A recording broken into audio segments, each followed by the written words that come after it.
잘해가지고 이 뒤에 부담돼서 다 끝나. 저를 생각하십시오. 잘 하시던데 다들. 마음을 비우고 생각 없이. 서현 씨도 준비하면 안 돼요. 그냥 저는 그냥 안드로이드 레이아웃부터 그냥 포기해가지고 알지 못하니까 다음에 시간 내서 또 봐요. 나는 너 잘했어. 그냥 이해가 안 됐어요. 그런 식으로. 하세요. 네. 이어서 발표하게 될 김수장입니다. 저는 지도 내 위치를 추적해서 내가 지금 운동하고 있는 지도를 보여주는 부분과 그 운동을 하고 나게 되면은 이제 그거에 대한 결과창을 구현하였습니다. 일단 첫째로 지도 구글 맵스 액티비티를 사용했는데 일단 그거를 만들게 되면 기본적으로 주어지는 함수들이 있습니다. 그거를 일단 활용을 하였고 이게 맵이 준비가 되면은 이제 내 위치를 활성화할 거다는 enable my location 함수를 썼습니다. 그래서 여기서 이동을 하게 되면은 일단 그 권한들이 필요한데 manifest에 access find location과 course location 둘 다 사용해야 정확한 내 위치를 찾아올 수 있기 때문에 일단 이 두 가지 권한을 사용하였고 만약에 권한이 있게 된다 하면은 start location update 이거를 사용하게 됩니다. 만약에 권한이 없다 하면은 밑에 다시 권한을 요청하는 부분을 구현하였고요. 그래서 start location update가 오게 되면은 이제 다시 한 번 더 체크를 하고 그 다음에 밑에 권한이 있으면은 fused location provide client라고 이게 내 위치를 정확하게 찾아오기 위한 이것도 기본적으로 제공되는 함수인데 이거를 사용하였고 로케이션 리퀘스트와 로케이션 콜백을 이용할 거다 이렇게 하였고 그 다음에 여기에 널을 주는 거는 이거는 메인 스레드를 이용하기 위해서 여기다 널을 넣어줬습니다. 이렇게 해서 이제 내 위치를 사용할 건데 그 로케이션 리퀘스트는 일단 이거는 지금 사장된 방법이라고 나오는데 저는 더 나은 방법을 어떻게 쓰는 건지 잘 모르겠어서 일단 옛날 방법을 사용하였고요. 인터벌은 일단 처음엔 5초로 줬었는데 5초는 조금 끊기는 느낌이 있어서 일단은 1초로 주었습니다. 그 다음에 이제 로케이션 콜백인데 내 위치를 요청하면은 거기에 대한 이제 업데이트가 필요를 하게 돼서 이 함수를 사용하게 되었고요. 그 다음에 이 함수를 사용하면은 on location updated라는 이제 함수로 이동을 하게 되는데 이쪽으로 이동하게 되면은 여기에 이제 내 현재 위도와 경도를 기록하기 위해서 객체를 작성을 하였고 이거를 바탕으로 current latitude와 longitude라고 여기에 담아주게 됩니다. 그리고 이제 계속해서 내가 있는 위치를 마커로 표시를 하기 위해서 업데이트 될 때마다 이전 마커는 제거를 하고 이제 새로운 위치에 지금 새로 받아오는 위경도 좌표에 마커를 이렇게 표기를 하게 해놨습니다. 그리고 여기에 애니메이트 카메라라고 내가 있는 그 위치의 좌표를 보여주게 하는 건데 여기 current latitude, longitude를 넣어서 내 현재 위경도 좌표를 보여주게 되고 여기 줌은 몇 배로 확대를 할 거냐 보여주는 확대 표시를 하는 건데 이거는 이제 본인 취향껏 조절을 하시면 될 것 같습니다. 일단 내가 스타트 버튼을 눌러야만 기록을 되게 일단은 그렇게 했고요. 일단 스타트 버튼을 누르게 되면은 스타트 트래킹 그 다음에 제너레이트 파일 네임 하면서 내가 얼만큼 이동하고 있느냐를 파일을 일단 만들어서 기록하기 위해서 제너레이트 파일 네임이 들어갔고 그 다음에 스타트 트래킹이 되면서 이제 그거에 대한 내 위경도를 기록하게 됩니다. 일단 파일 이름을 먼저 만들고 업데이트 될 때 그 안에 파일 이름 안에 한 줄씩 추가되게 그렇게 구현을 해놨고요. 일단은 그냥 이거는 제너레이트 파일 네임은 내가 스타트 버튼을 누른 시간을 일단 파일 이름으로 만들기 위해서 좀 구분이 돼야 되기 때문에 이런 식으로 구현이 되어 있고 만약에 그 아까 업데이트 부분에 여기 밑에 좀 추가적으로 들어가 있는 부분인데 여기가 만약에 스타트 버튼을 안 눌렀으면은 로그 값으로 일단 스타트 버튼을 누르지 않았다고 일단은 이제 확인을 하기 위해서 넣어놨고 그 다음에 스타트 버튼을 누르게 되면은 폴리라인 좌표가 추가가 됩니다. 그리고 그 다음에 그 write to file이라는 함수가 있는데 거기에 이제 지금 location, latitude, longitude가 기록이 되게 됩니다. 이거는 이제 널 값일 때는 시작 버튼 안 눌렀다고 한 번 더 체크하기 위해 넣어 놓고요. 그 다음에 여기 else 부분에 한 줄씩 추가가 됩니다. 이제 스탑 버튼을 누르게 되면은 아까 내 위경도 좌표를 받아오기 위해 사용했던 이 함수를 다시 한번 호출해서 remove location update라고 주게 됩니다. 근데 제가 여기서 조금 헤맸었던 게 이제 stop location update라는 부분을 처음에는 안 쓰고 그냥 구현을 했었는데 그렇게 되니까 내 결과창에 넘어가서 보여줘야 될 값들이 인텐트로 다 담아지고 있는데 그냥 스타트 액티비티 하면서 바로 넘어가져서 조금 오류가 발생하는 부분이 있어서 그 다음에 콜백을 써서 차라리 이 부분이 완료가 된 다음에 넘어와서 이게 실행이 될 수 있도록 구현을 해놨습니다. 이제 운동 결과 액티비티로 넘어오게 되는데 이 컴패니언 오브젝트들은 이제 그 전에 구글 맵스 액티비티에서 넘겨줬던 파일들을 하나씩 그냥 다 꽂아줬고요. 그 다음에 이렇게 시작이 될 때 제 쪽에서 넘어오는 구글 맵에서 넘어오는 경우가 있고 그 다음에 달력에서 이 운동 결과 액티비티가 넘어오는 경우가 있기 때문에 일단 여기 값은 만약에 구글 맵으로 넘어오는 경우는 exercise id라는 값이 없습니다. 그래서 그냥 이게 빈 값이 되고요. 그렇게 되는 경우에는 이제 위에 있는 함수가 실행이 되고 그 다음에 달력에서 넘어오는 거는 스프링을 거쳐서 exercise id라는 게 자동으로 생성돼서 같이 넘어오기 때문에 일단은 구분할 수 있게 나눠 놨습니다. 일단 지도에서 넘어오는 경우는 이렇게 인텐트로 하나씩 다 박아서 그 다음에 받아온 결과값들을 좀 계산하는 부분이 필요해서 10분초 나눠서 이렇게 구현한 부분들이 있고 그 다음에 이제 이것들이 다 계산이 되고 그 다음에 레이아웃에 이렇게 계산된 결과값을 들어갈 수 있도록 구현해 놨습니다.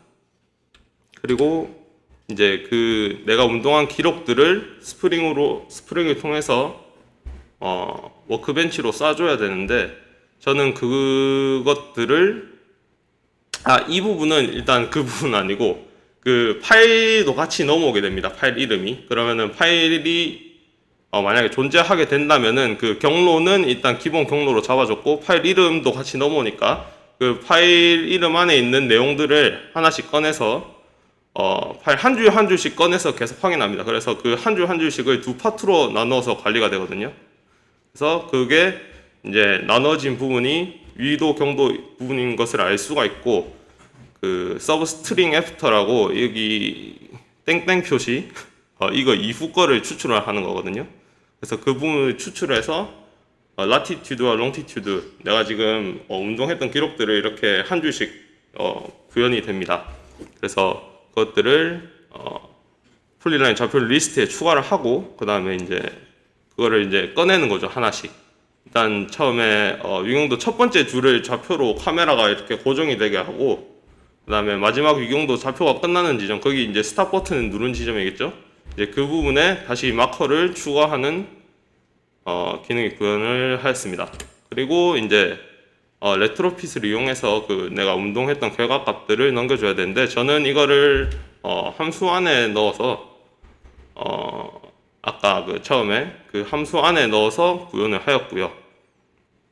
그리고 이제 콜백을 써서 이제 스프링으로 넘겨줬을 때 성공적으로 수신되었을 때와 아닐 때를 나눠 주었고 그다음 아예 네트워크가 실패됐을 때는 네트워크 요청 실패라는 부분으로 넘어가게 만들어 놨습니다. 이 부분은 이제 스프링에서 받는 부분인데 포스트 매핑으로 맵 데이터라는 경로로 받게 했고요. 그다음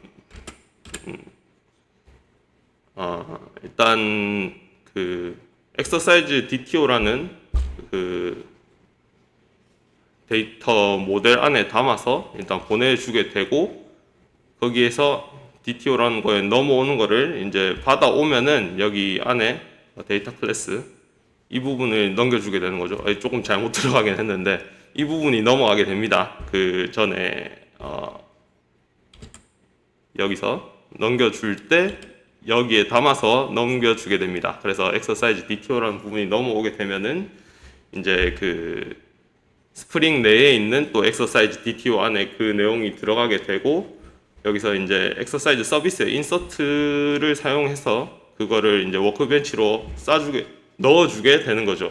그래서 그 부분은 이렇게 구현이 되었고, 이제 응답 잘 들어간지 안 들어갔는지 확인을 하기 위해서 잘 들어가게 됐다면 response entity.ok라고 이 부분은 저도 정확하게는 잘 모르는데 이게 제대로 들어가게 됐다면은 HTTP 뭐 success 200 이렇게 넘어간다고 하더라고요.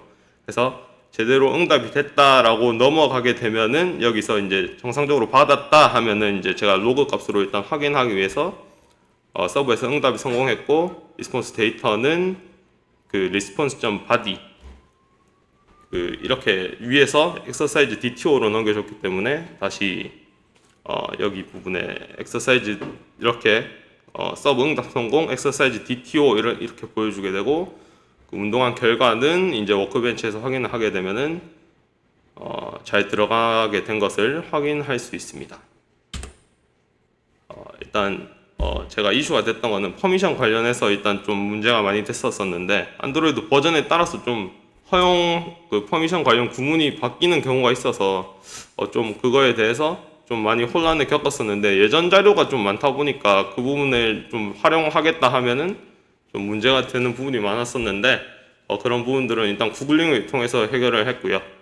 그다음에 위치 추적 파일 갱신 문제가 좀 있었는데, 아까 한 줄씩 추가된다고 했었는데 처음에는 그 부분을 좀 잘 구현이 안 돼서 처음에는 랜덤으로 위좌표 이동하게 해서 파일에 기록되게 했었는데, 그렇게 되면은 파일 기록이 갱신이 되는 게 아니라 업데이트 될 때마다 초기화가 돼서 한 줄씩만 계속 들어가더라고요. 그래. 밑에 추가되지가 않고 한 줄 한 줄 계속 들어가는 게 전에 내용 삭제되고 다시 새 내용이 들어가고 삭제되고 새 내용 들어가고, 그거는 이제 랜덤 위좌표를 이용하는 식을 좀 쓰면은 좀 문제가 되기 때문에, 이거는 내 위좌표로 이동할 수 있는 기능은 안드로이드 내에서 지원을 합니다.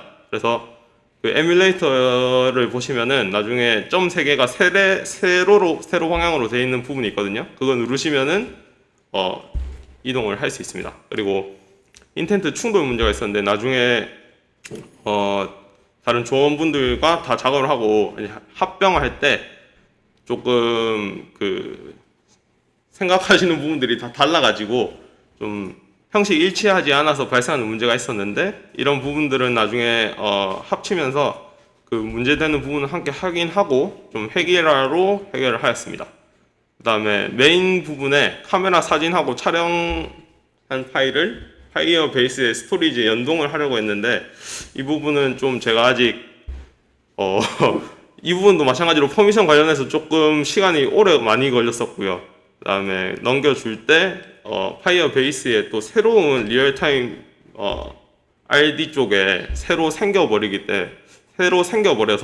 그거를 하나로 좀 관리를 하고 싶은데, 로그인 할 때 생긴 그 파이어베이스에 있는 테이블과 또 사진 올려줄 때 테이블을 이렇게 2개가 나와버리는 문제가 발생을 해서 그거는 아직 조금 해결 중에 있습니다. 질문 받겠습니다.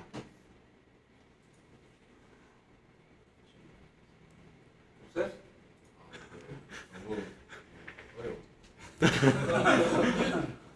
질문. 네. 네. 일단 체크는 2개를 했습니다. 첫 번째 질문은 그 콜백 완료 후 실행한다고 하셨지 않습니까? 네네네네. 그 부분 한 번만 더 설명 부탁드리겠습니다. 잠시만요. 참 발표는 엄청 잘하셨어요. 감사합니다. 이 부분인데, 그 스탑 로케이션 업데이트라고 처음에는 그냥 함수로 이렇게 잡아줬었어요. 이렇게 콜백으로 안 쓰고 그냥 스탑 로케이션 업데이트를 해서 여기 안에 따로 담아주지 않고 그냥 함수로 실행하고 그 밑에 그냥 인텐트 실행하는 식으로 이렇게 했었는데, 그렇게 하면은 그 스탑 로케이션 업데이트라는 이 함수가 완료가 되지 않았는데 그냥 밑에 인텐트가 실행이 돼버리면서 넘어가기 때문에 좀 충돌이 나는 그 오류가 발생을 하더라고요. 그래서 그거를 좀 해결하기 위해서 콜백을 써서 이게 먼저 실행이 완료가 되고 그 다음에 인텐트가 실행될 수 있도록 구조를 짰습니다. 네. 저 방금 설명해 주셨던 콜백 함수 파트 비동기식으로 처리하는 부분은 이게 뭐 안드로이드뿐만 아니라 웹에서 엄청 많이 쓰이죠. 그리고 중요합니다. 그거는 중요하니까 여러분들 많이 보셨으면 합니다. 아시겠죠? 그리고 이 특성상 그 안드로이드가 자바스크립트 형식으로는 모든 대부분의 함수들이 비동기식으로 많이 그 나오고 지원하니까 자연스러운데, 안드로이드 같은 경우는 사실 조금 왜 볼 일이 많이 없냐면은 우리가 안드로이드 특성상 이 라이브러리를 굉장히 많이 쓰잖아요. 그렇지 않나요?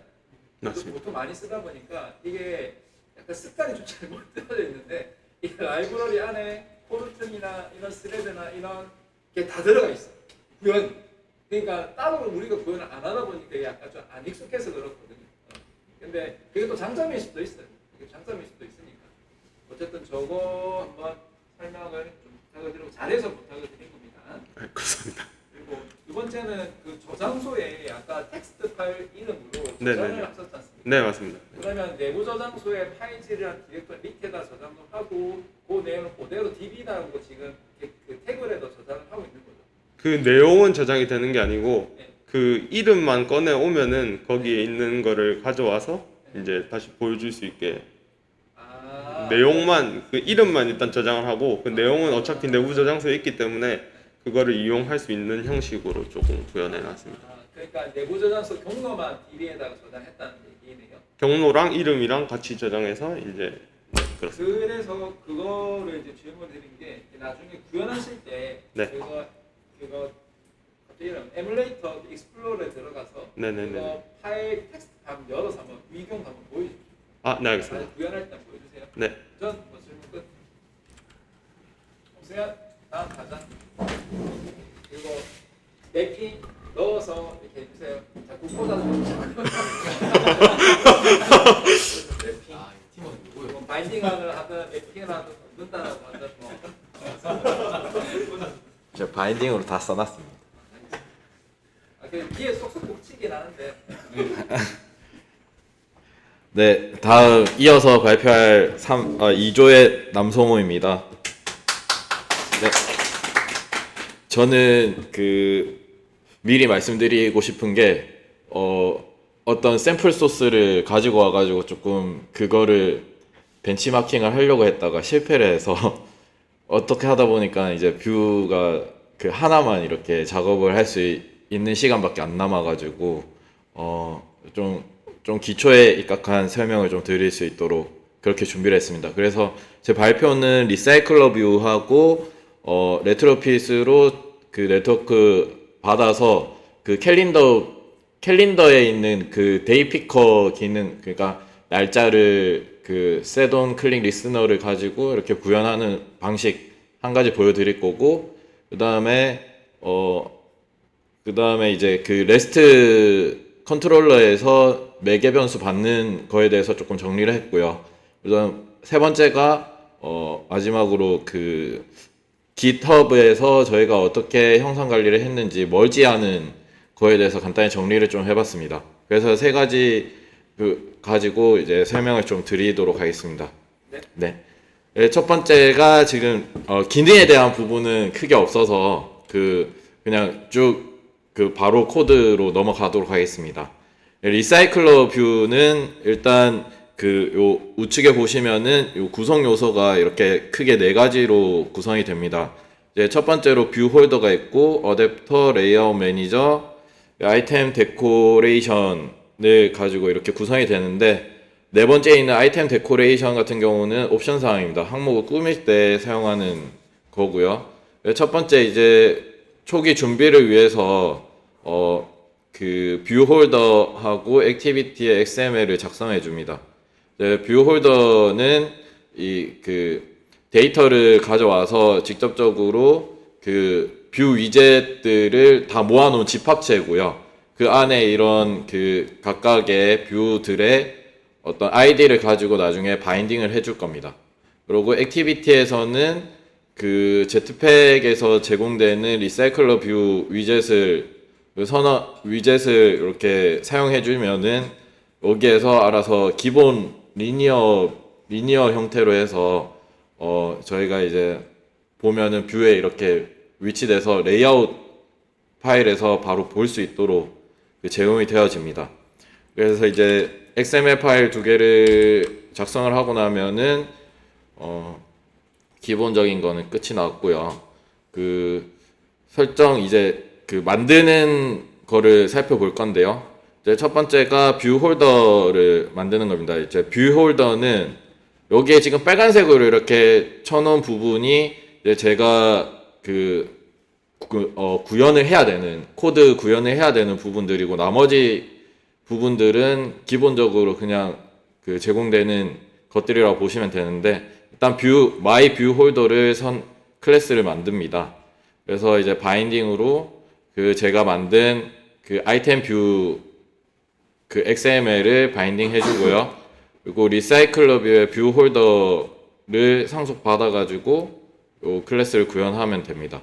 이렇게 해서 이 뷰 홀더 만든 거를 할당하는 거는 여기 캘린더 어댑터라고 하는 제가 이제 그 어댑터를 만들어서 제 어댑터에 데이터를 이렇게 바인딩하고 데이터를 변수로 넣어주고 리사이클러 뷰의 어댑터를 상속받아서 이렇게 만들어 주면은 기본적으로 세 가지 함수를 재정의하라고 그 빨간 줄이 뜨게 됩니다. 그럼 그거를 그 멤버를 눌러가지고 구현하게 되면은 밑에 이렇게 구현을 해주라는 투두 주석이 뜨는데 그 부분을 지우고 이런 식으로 지금 선언을 해주면 됩니다.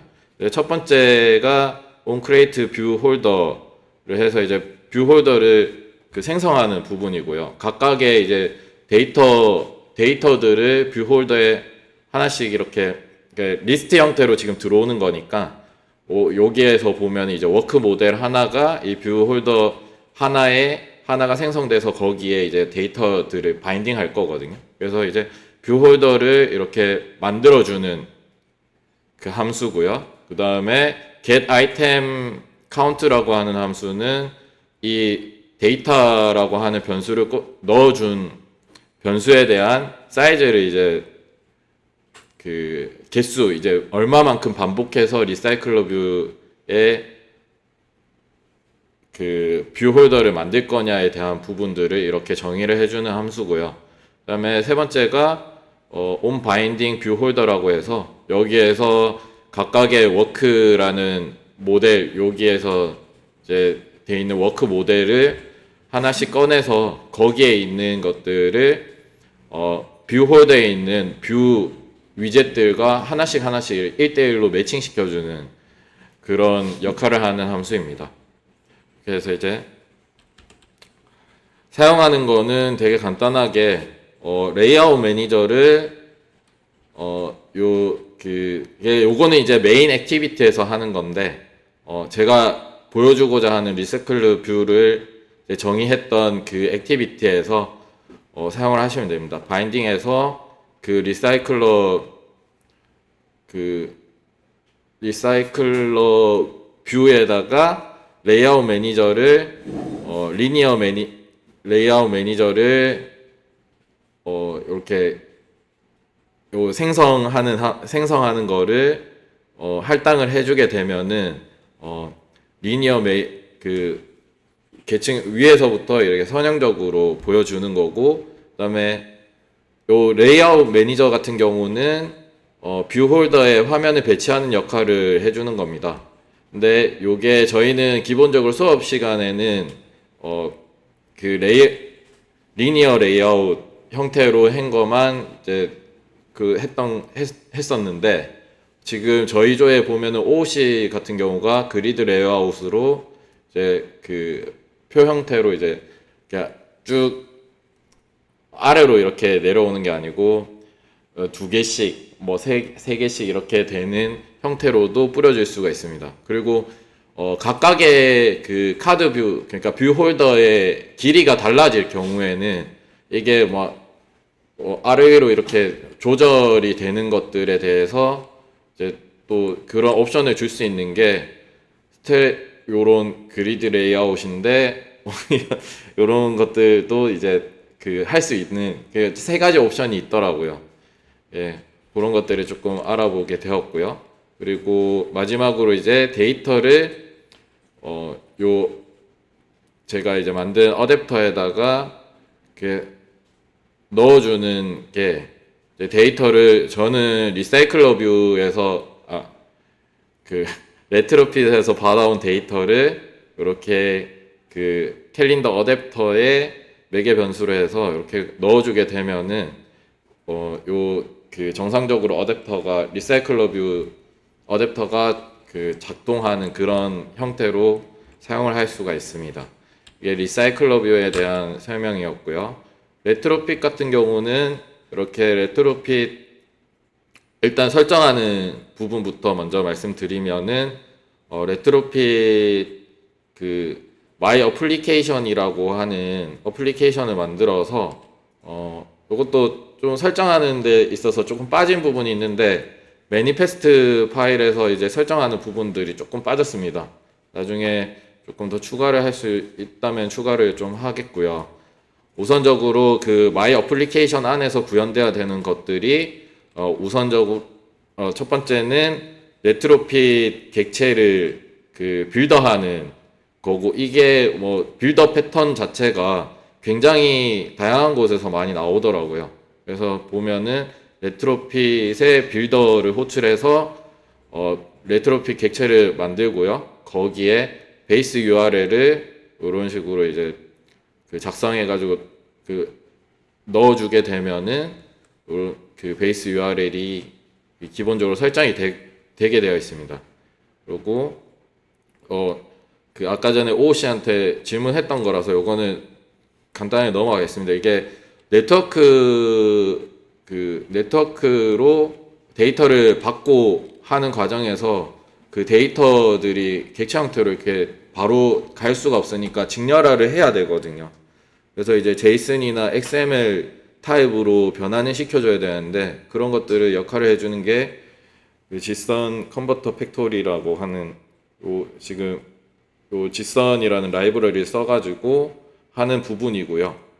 그리고 마지막으로 빌드를 호출해 주면은 이 객체가 만들어지게 됩니다.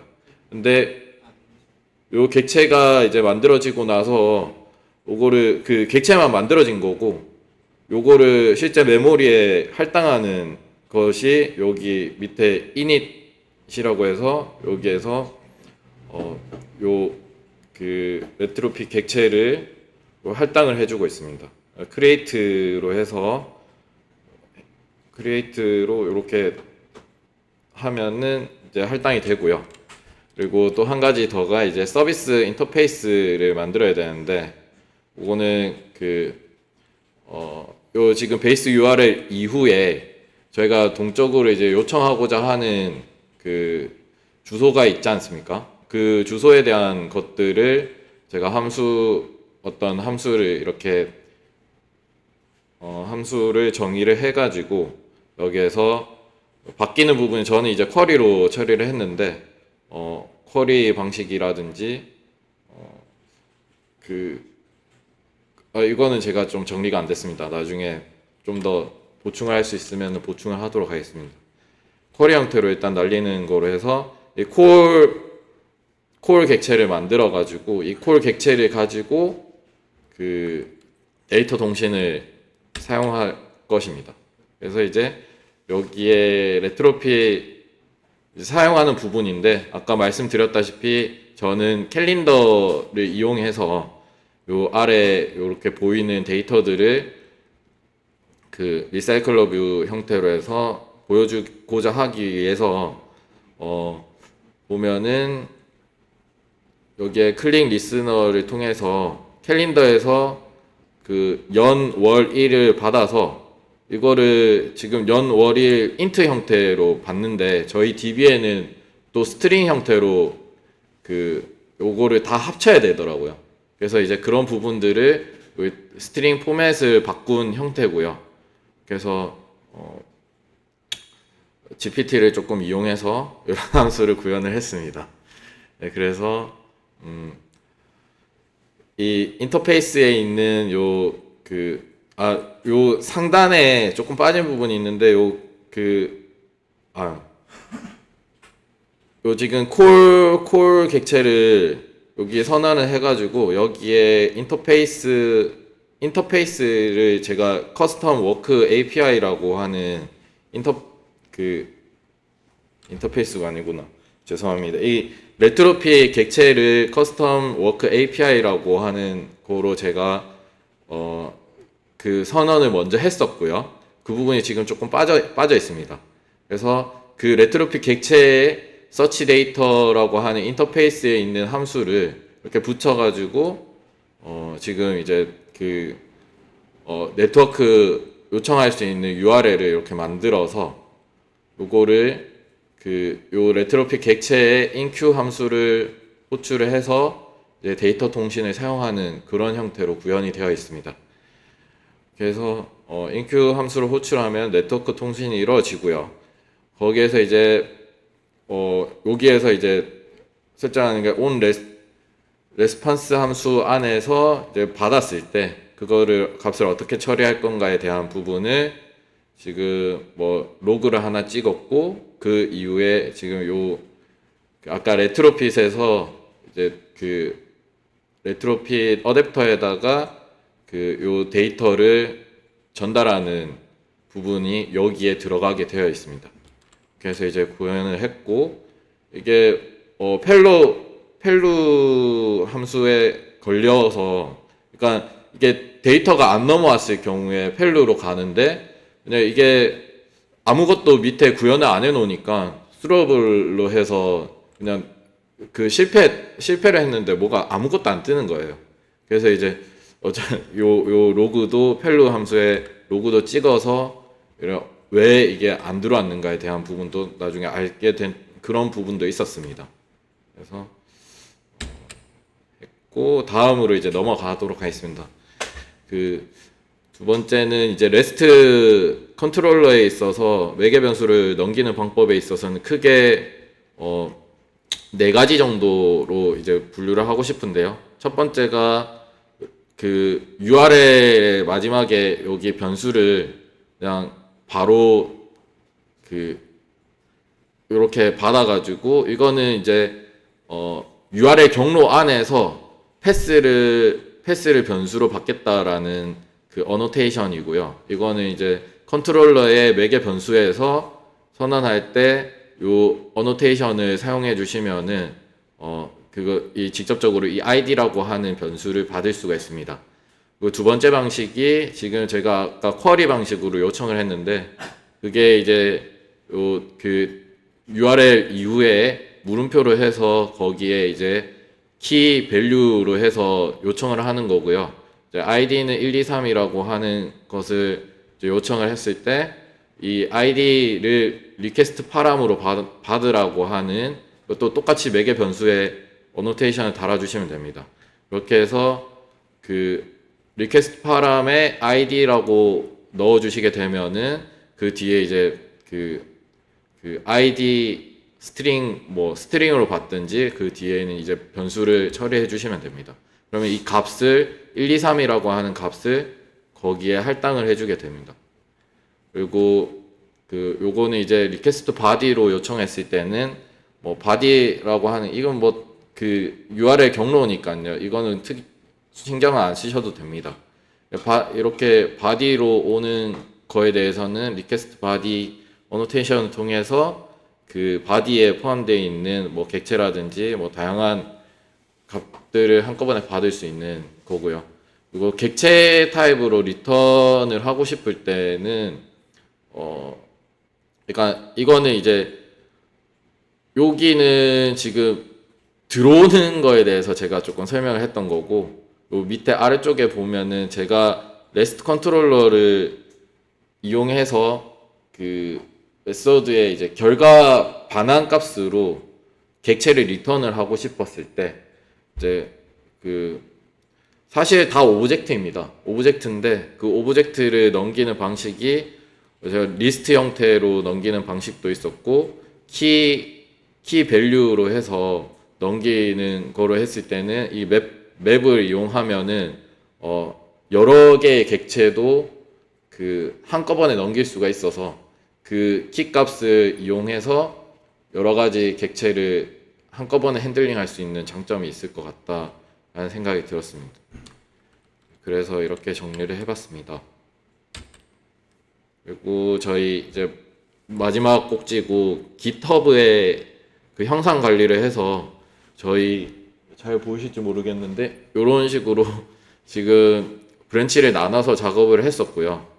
이 시점에서는 저희가 테스트를 막 한다고 이렇게 브랜치를 많이 늘려가지고 했었는데 실제적으로 마지막에는 이렇게 그 합치고 하는 것들을 Git을 이용하면은 어떤 그 컴플리트 되는 부분이라든지 이런 것들에 대해서 얘가 자동적으로 잡아주니까 저희가 합치는 데 있어서 뭐 크게 어려움 없이 합칠 수가 있었던 부분인 것 같습니다. 요거를 하는 방법이 저희가 하는 게 뭐 꼭 맞는 방법은 아닌 것 같더라고요. 저도 이제 뒤에 참고 소스를 이제 남겨놓긴 했는데 저희가 한 병합하는 방법에 대해서 조금 설명을 드리면은 첫 번째 여기 이제 요 안드로이드 위에 메뉴바에서 Git의 패치를 하시게 되면은 여기 이게 지금 이제 아래 Git 탭에 있는 부분이거든요. Git 탭에 보시면은 여기에 로컬 저장소하고 리모트의 원격 저장소의 브랜치들이 이렇게 나오게 됩니다. 패치를 눌러서 Git을 당겨오는 거는 여기 아래 리모트에 돼 있는 부분들만 최신화가 되거든요. 최신화가 된 부분을 여기에서 체크아웃을 해가지고 로컬에 있는 브랜치에 최신화를 시켜줍니다. 그렇게 해서 최신화를 시켜주고 난 다음에 제가 변경 사항이 있는 제 브런치 개발이 완료된 제 브런치 NSH를 가지고 지금 이제 로컬 브런치를 여기에서 멀지 NSH into 체크로 병합을 합니다. 그러니까 로컬에서 병합이 되는 거기 때문에 실패를 하더라도 나중에 원격지에서 다시 불러오면 되니까 크게 부담이 안 되더라고요. 그렇게 해서 이제 로컬에서 병합 작업을 완료하고 테스트 그 다음에 이제 이게 병합을 하게 되면 컴플리트 되는 부분들이 뜨거든요. 그걸 스마트 멀지를 누르시게 되면은 좌우 양쪽으로 해서 원격지가 아니고 지금은 로컬에서 하니까 양쪽의 파일에 어떤 특정 컴플리트 되는 부분이랑 최종적으로 가운데가 이제 어떻게 멀지 할 건가에 대한 부분이 나오게 됩니다. 거기에서 이제 하나씩 보면서 이제 제가 변경한 거기 때문에 거기에서 이제 확인해가지고 멀지를 시켜주시고 난 다음에 확인을 누르시면은 파일 한 개씩 그런 컴플리트를 잡아가게 됩니다. 그것들이 다 과정을 거치고 나면은 이제 정상적으로 작동하는지 테스트를 로컬에서 하시고요. 로컬에서 테스트가 완료되고 정상적으로 작동하면은 그거를 저희가 이제 그 체크라고 하는 저희가 병합하고자 하는 그쪽으로 이제 그 푸시를 해가지고 다시 올려주게 됩니다. 그런 과정을 통해서 저희는 멀지를 했었고요.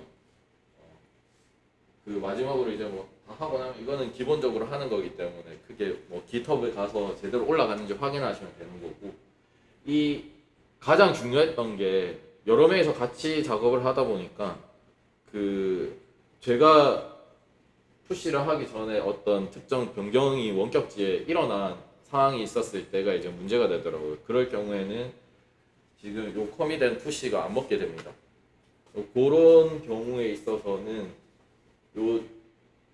요 최신화 과정을 다시 거쳐야 되기 때문에 그 푸시가 안 될 경우에는 그 멀지를 한 파일을 백업으로 다시 저장을 시켜 두시고 백업 파일을 로컬에 만들어 두시고 그다음에 그 원격지에 있는 그 제가 그 푸시 하려고 하는 그 브랜치 있지 않습니까? 그거를 다시 체크아웃을 하십니다. 그러니까 패치를 최신화를 해가지고 로컬에 다시 받고 다시 멀지를 하시면 됩니다. 그러니까 그게 이제 그 푸시가 안 된다고 해서 삭제하고 다시 받아가지고 뭐 이렇게 하는 그런 게 아니고 그 로컬에서 제가 머지한 거 뭐 최종 파일이 있을 거지 않습니까?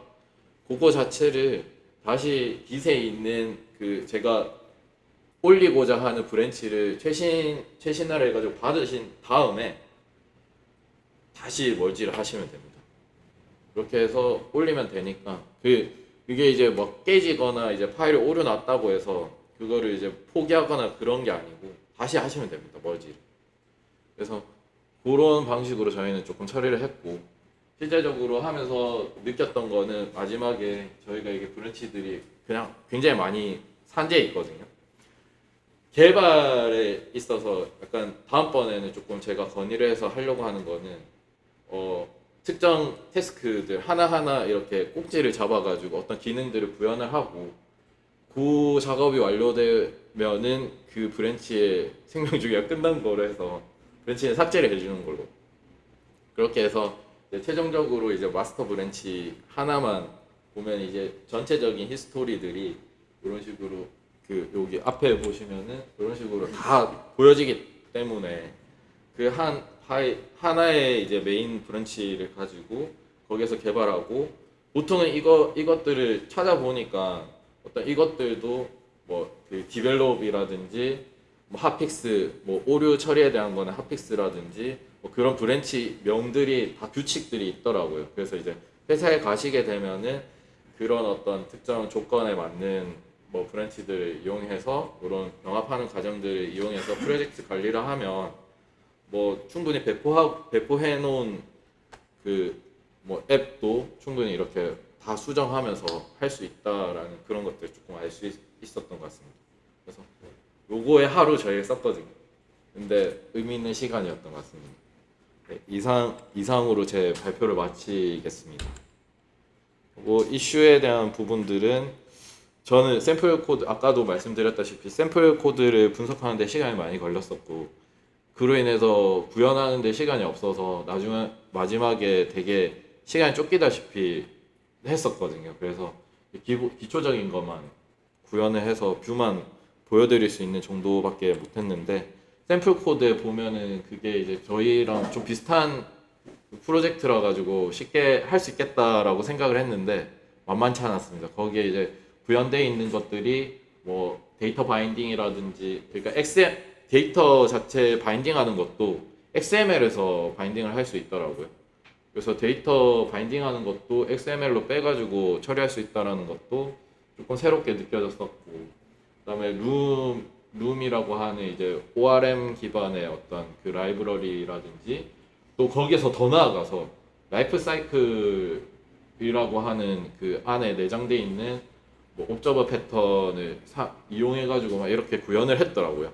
근데 그걸 보고 이게 도대체 어떻게 하는 건지 구조 자체를 파악을 못 해가지고 이게 혼자서 되게 끙끙 앓다가 나중에 보니까 다 제트팩 라이브러리에 있는 그 것들이더라고요. 그래서 이번에 프로젝트를 일단 이렇게 마무리하고 나중에 제트팩에 대한 부분들 이렇게 그 안에 있는 여러 가지 기능들에 대한 예제 코드들이 되게 잘 돼 있더라고요. 그래서 나중에 시간이 남으면 거기에 제트팩 페이지에 가서 거기에 있는 어떤 기능들에 대한 기본적인 샘플 코드들을 이렇게 좀 보고 공부할 수 있는 시간이 만약에 난다면 그렇게 하시면은 좀 더 안드로이드 개발하시는데 좀 더 도움이 많이 될 것 같다라는 생각이 들었습니다. 그리고 저희는 매일같이 회의를 했었거든요. 근데 회의를 하면서도 각자 개발 상황을 공유를 하는데 그 막상 뭔가 공유를 하지를 못하는 상황이었어요. 저는 이제 뭐 분석이 안 되다 보니까. 그래서 계속 뷰를 오늘까지 마무리하겠습니다. 이게 한 3일 정도가 계속 지나가더라고요.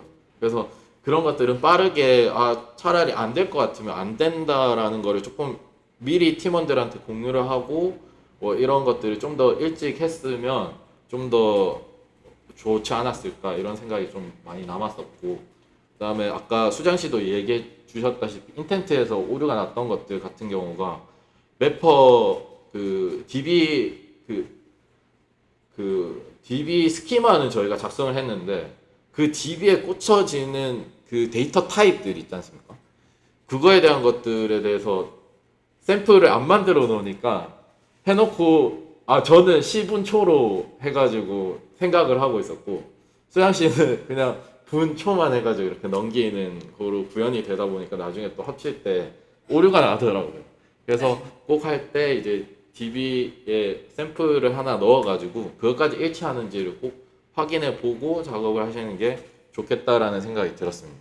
근데 저희 같은 경우는 의도치 않게 하나의 CRUD를 이제 둘이서 나눠서 제가 이제 보여주는 그 셀렉트 부분을 이제 그 리드 부분을 담당하고 나머지 인서트하는 부분을 수장 씨가 하다 보니까 이런 부분에 있어서 이게 나눠지게 되면 그런 것까지 디테일하게 신경을 써야 되더라고요. 그래서 조금 많이 힘들었던 부분들이 그런 부분이 아니었나 그런 생각이 듭니다. 이렇게 마무리하고 질문 받도록 하겠습니다. 그리고 이거는 마지막으로 참고 소스고 제일 위에가 제가 보고 실패했던 그 소스 올려놨습니다. 저 딥러닝 해가지고 개 사진 올리면은 이 강아지가 기분이 좋구나 나쁘구나 뭐 그런 것까지 구현해 놓은 그런 이제 프로젝트고, 그래서 상당히 완성도 있게 만들어 놓은 것 같더라고요. 기세 서버하고 플라스크 서버까지도 다 저게 되어 있고 MD 파일도 굉장히 잘 정리가 돼 있어서 참고할 만할 것 같습니다. 하면서도 도움이 많이 됐던 게 그 MD에 정리돼 있던 것들을 기반으로 해서 오늘 발표도 조금 준비를 했었고, 그래서 나중에 참고용으로 보시면 되게 좋을 것 같습니다. 이상입니다. 질문 주세요. 시간이 48분이라서 의도치 않게 맞췄네요. 내가 끊으려다가 네. 일단 놔뒀고 일단 시행착오를 겪어야지. 그러니까 헤딩을 안 하면은 어차피 안 들어요. 근데 또 헤딩을 너무 많이 하면 또 너무 머리가 아프고 진도도 안 나가고 이게 약간 자폭할 수가 있어요. 근데 일단 잘 살아남아서 일단 축하드리고. 네. 그리고 분명히 그 제트팩의 룸이라든지 그 라이브러리들이 이제 그 동시 문서를 샘플 코드를 보는 것도 좋은데 가급적이면은 뭐 하는 건 일단 제 개인적인 의견이니까 참고 안 하죠. 그리고 일단 리사이클러브 설명도 준비도 잘 됐고 한데 일단 조금 더 프로젝트 이제 이런 부분에 나중에 다시 한 번 더 공부를 좀 했으면 좋겠어요. 일단 그렇게 하면 될 것 같아요. 질문 있어요? 지금 밥 먹으러 갈 생각밖에 없죠. 그래서 일단은 1분 남았는데 여기 끊고 그 시연은 누가 하실 겁니까? 오씨가 하실 겁니다. 알겠습니다. 그러면 일단 성호 씨 발표 여기까지만 일단 하고 그 다음에 밥 먹고 와서 시연하고 또 상담합시다. 알겠죠? 고생했습니다. 밥 먹으러 하세요. 식사를 하세요.